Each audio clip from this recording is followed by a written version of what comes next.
dans un tout nouveau vlog qui sort le 25 décembre. Donc, avant toute chose, je vous souhaite un très très joyeux Noël.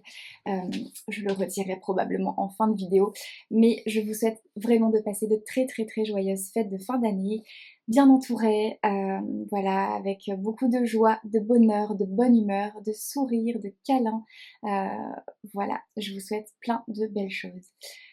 Dernière semaine, dernière ligne droite avant Noël et évidemment, je suis à la bourre.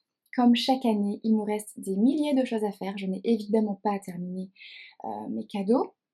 Donc, je me retrouverai très probablement dans les magasins le 24 décembre. Voilà, comme chaque année. Et puis, il me reste plein de choses à fignoler, des colis à envoyer, des milliers de choses à faire. Et je travaille, sinon c'est pas drôle. En plus, mes horaires de travail sont un peu modifiés. Donc, je vais être très fatiguée. Ça promet. On va parler lecture, hein. Avec Le Dernier Jour de Arthur Roger aux éditions du Gros Caillou. C'est un roman que j'ai lu la semaine dernière et que j'ai lu très rapidement, en 2 jours. Je vous situe l'histoire. On retrouve Léopold, LPJ de ses initiales, qui est un homme, je sais pas quel âge il a, une quarantaine d'années. Alors c'est un chef d'entreprise il a une entreprise qui fonctionne plutôt bien d'ailleurs. Il n'y a pas à se plaindre au niveau professionnel. Au niveau familial, il a une femme qu'il aime, il a 2 enfants, Manon et Arthur. Manon est issue d'un premier mariage et Arthur, le petit dernier, est voilà, issu de cette dernière union avec son épouse. D'ailleurs non, ils ne sont pas mariés. Bref, on s'en fout. Il a une super maison, une super baraque, voilà, tout va bien dans sa vie. Et il y a une nuit, il se réveille en pleine nuit, il a dû entendre un bruit. Il descend et il se retrouve face à 3 hommes. 3 hommes, 3 hommes cagoulés, je crois, qu'il tabasse. Donc il tombe, il s'évanouit. Et à son réveil, il se réveille au petit matin, il rentre chez lui et là, il découvre sa femme morte dans son lit, dans un état assez pitoyable, et ses enfants ont disparu. Voilà le pitch. C'est une enquête qu'on va suivre, non pas d'un point de vue du policier, mais du point de vue de la victime. On se retrouve dans la tête de ce Léopold. Donc on va vivre toute l'histoire à travers ses yeux et dans sa tête, avec ses pensées. Donc avec un homme en plein désarroi, rempli de tristesse, de colère, il comprend pas ce qui lui arrive et tout va hyper vite parce qu'il se pose plein de questions. J'ai eu très peur en démarrant ce roman parce que j'ai eu beaucoup de mal pendant quelques pages à me faire au style d'écriture. C'est des phrases ultra ultra courtes qui me paraissaient même un peu, comment dire, un peu faciles, des phrases un peu, je sais pas comment expliquer, mais j'ai eu un peu de mal au début avec le style d'écriture, puis finalement je m'y suis malgré tout quand même vite adaptée et après je me suis complètement laissée happer parce que c'est un rythme, comme tout va vite dans sa tête, le rythme est très prenant, les pages s'enchaînent, on a envie de connaître la suite, de connaître le dénouement et en fait on se rend pas compte et bam bam bam, notre rythme de lecture se cale sur le rythme que l'auteur a donné au roman et donc c'est une lecture qui va vraiment vite. J'ai beaucoup aimé, j'ai trouvé ça très sympa. Il y a pas mal de fausses pistes, de rebondissements assez sympas, donc ça c'est plutôt agréable. Si je devais donner un mais, un bémol à ce roman, c'est notamment au niveau du capitaine Verchères, qui est le capitaine de police qui se charge de l'enquête, qui se charge en fait de retrouver, voilà, par rapport à l'enquête de disparition des enfants. Je trouve qu'il y a beaucoup, beaucoup de choses à faire avec ce personnage et qu'il y avait vraiment matière à aller plus loin avec lui, à creuser. Et là, tout est survolé par rapport à ce personnage-là et je trouve ça ultra dommage. parce que vraiment il y avait matière à avoir quelque chose de beaucoup plus profond avec lui. Et ça n'est, à mes yeux, pas le cas. Et ça, c'est dommage. Et puis, la fin me laisse perplexe. Enfin, je suis dubitative. Voilà, je vais pas spoiler, donc je vais pas vous dévoiler la toute fin, la dernière page. Mais était-ce nécessaire? Je suis pas sûre. Voilà. Mais c'est un roman assez sympa et voilà, et j'ai apprécié cette lecture. Actuellement, je suis dans Surface de Olivier Norek. Je risque de ne pas avoir beaucoup de temps pour lire cette semaine. Il y a tellement de choses à faire, plus le travail, plus tout ça. Je ne vais probablement pas avancer dans Surface cette semaine. Je le reprendrai probablement ce week-end et la semaine prochaine. Et je vous en reparlerai du coup dans le prochain vlog. Je vais profiter de vous avoir pour ouvrir un colis que j'ai reçu hier.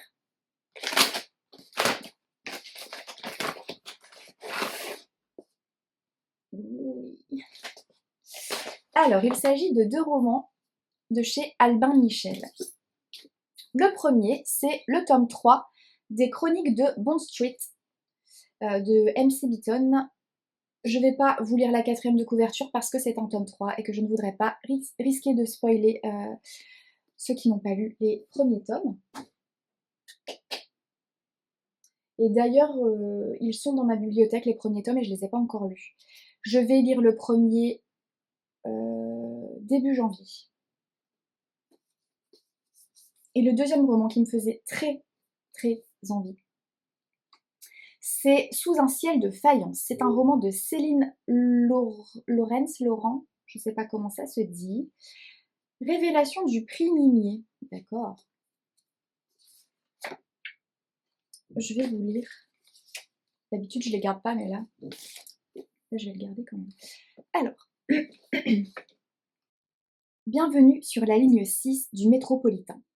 Sous les yeux de Jacques, conducteur, les stations défilent avec leurs personnages baladins des temps modernes, mi-prince, mi-voyou. Sorène, prédicateur sulfureux, la bande d'Hervé, les clochards philosophes de Raspail, René Charles, chanteur alcoolisé jusqu'à l'os qui ne jure que par Céline Dion, Henri, le poète qui voit des couleurs et des fantômes, Amandine, une punk à chien sans chien. Et puis il y a Madeleine, une originale au sacré caractère, hypocondriaque et impulsive, l'amour de Jacques. Madeleine qu'aucune femme n'a pu remplacer. Où la vie mènera-t-elle cette faune d'âme? Et surtout, quelles épreuves devra-t-elle affronter dans le clair-obscur des tunnels? Voilà. Ça me tente trop. Et puis le métro et moi, c'est une grande histoire. Je suis tout le temps fourrée dans les métros, que ce soit ici à Lille ou quand je vais à Paris. Donc, j'ai hâte. Voilà, je vous retrouve un peu plus tard dans la semaine. Coucou, je reviens de la boîte aux lettres avec ces 2 petites choses que je vais ouvrir avec vous. Alors, le premier, tac, c'est un roman de Sophie Jomain. Il était une fois, cherche jeune femme avisée. Fait partie de la sélection du prix des lectrices Charleston. Alors, je lis. Quand il voit débarquer dans son cabinet la ravissante mais ô combien extravagante Gabrielle Géris, Adrien de Béraille est loin d'imaginer qu'il se laissera convaincre de l'embaucher comme baby-sitter. Veuf et très accaparé par son métier d'avocat, il lui faut de toute urgence une personne capable de prendre soin de ses 2 chérubins, Paul et Sophie, tout juste âgés de 9 ans. C'est donc en dépit de ce que lui crie la raison qu'il accepte sa folle candidature. Une personnalité audacieuse et un toupet incroyable pour un petit mètre 60 sur talons. Qui sait? La jeune femme pourrait bien se révéler être la perle rare. Alliant humour et tendresse, Sophie Jomain nous embarque dans un récit qui ne manque pas de piquant. Une belle leçon sur la quête du bonheur. Voilà. Tac tac. J'en avais déjà entendu parler de celui-là. Je crois que ça doit être un vieux roman de Sophie Jomain qui le ressorte. Je pense. Ensuite, le deuxième.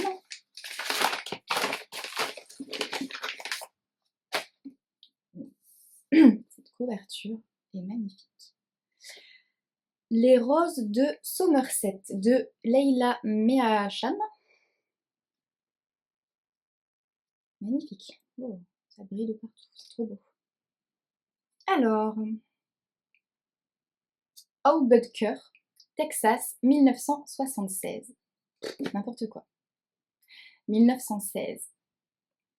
À la mort de son père, Mary Tolliver hérite de la plantation de coton familiale.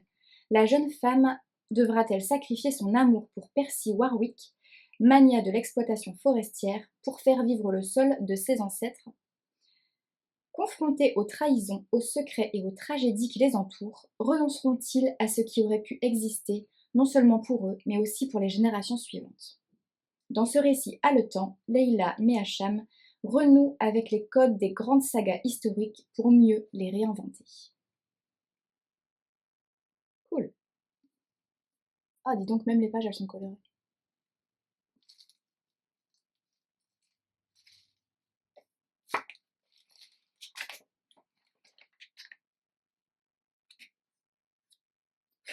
Bon, bah super. Super, super. J'ai hâte de découvrir ces romans.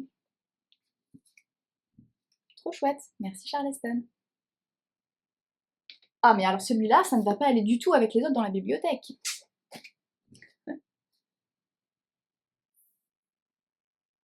Mais il est beaucoup trop beau. À plus. Coucou. Je vous retrouve pour vous montrer une petite réception.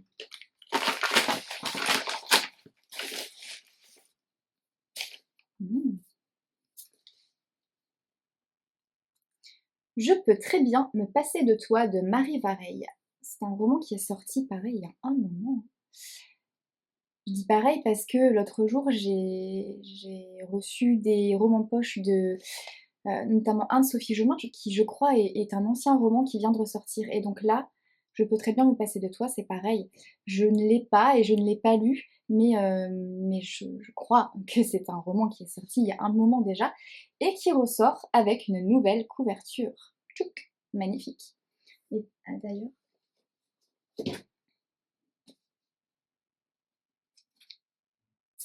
ils font une nouvelle collection.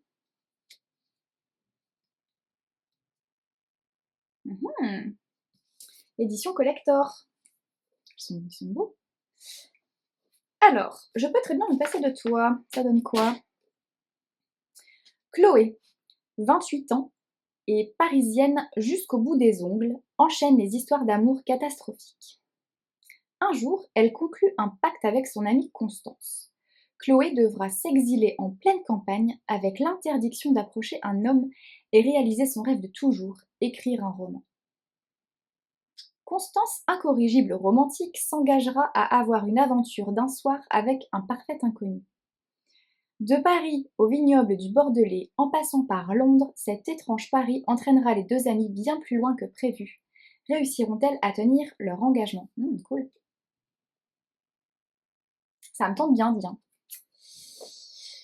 Voilou, je retrouve mon petit calendrier de l'Avent que je n'ai pas ouvert depuis 2-3 jours. Alors, la dernière. Alors. Un Werther's original.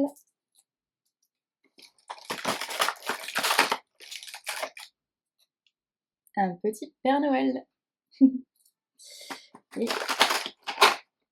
Et encore un petit Werther's original. Voilà, on est le 23. Aurais-je le temps de vous reprendre demain pour vous souhaiter un joyeux Noël? Oui, je vous reprends demain. Il paraît qu'on est le 24 décembre. Il paraît. Mon Dieu, c'est passé tellement vite cette année. Je vous souhaite avant toute chose un très beau Noël, de très joyeuses fêtes de fin d'année. J'espère que vous les passerez entourés de ceux que vous aimez, de vos proches, voilà, et que ça se passera au mieux. Je voulais en profiter pour vous montrer un cadeau que j'ai reçu d'un ami. Alors, cela se présente comme ça. Un livre. Entre deux lumières, entre deux songes. Tadadam! Je trouve ça tellement chouette. Déjà, c'est hyper joli. Le côté lampe-livre, j'adore. Et puis c'est tellement mignon, ce petit clin d'œil à entre deux pages. Je trouve ça tellement chouette, tellement bien fait. Bref, voilà, c'est le petit cadeau qui m'a fait grandement plaisir. Tiens, on va s'ouvrir la dernière case.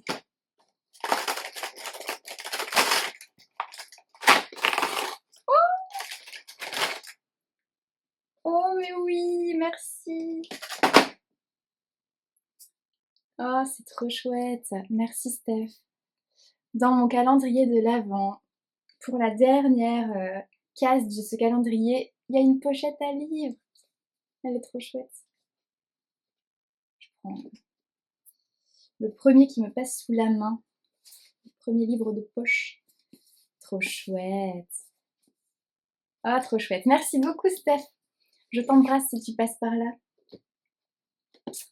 Voilà, ce vlog est terminé. Merci de m'avoir regardé, merci de m'avoir suivi. Encore un très beau Noël et à la semaine prochaine.